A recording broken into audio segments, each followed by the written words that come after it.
Welcome to The Breakdown. I'm Nekeisha Burchell, spokesperson for Information and Public Communication. Each week, we cut through the noise and get straight to the facts. What's happening, why it matters, and what's next. Let's jump right into it with headlines that matter. Monday's last May editorial cartoon made one thing clear. This government isn't just desperate, it's downright arrogant. The image featured Prime Minister Andrew Holness and his team declaring, "We will not surrender Jamaica to the PNP. We must not allow the PNP to return to power," they said. It's the perfect reflection of the entitlement and the authoritarian streak we've seen from this administration. You see, somewhere along the way, Andrew Holness seems to have forgotten something very important. He works for the people. The people put you in, and when the time comes, they will take you out. And since we're talking about elections and decisions and who'll decide the outcome, let's take a moment to revisit some of the big promises Andrew Holness made to Jamaicans when he first took office in 2016. Promises he claimed he would deliver within his first 100 days. I'm going to give you a spoiler alert. We're still waiting. Within our first 100 days of government, we will start the legislative process to fix the date for general elections in Jamaica. So no government will be able to come and make false promises and hide the truth and tell you half-truths and trick you into voting for them, and then when them win, them throw on poison for you. And here we are, 8 years later, still waiting on Andrew Holness to decide when the next election will be called. The irony.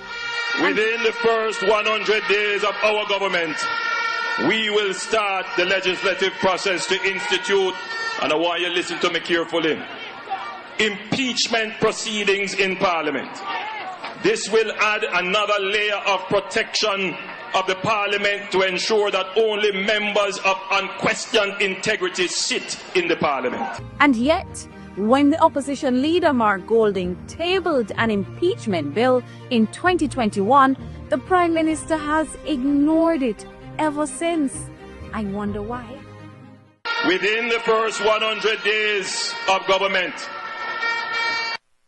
we will start the legislative process to introduce term limits on the office of Prime Minister. No, this one is rich. The same man who promised term limits is now the same man demanding a third term. Make it make sense.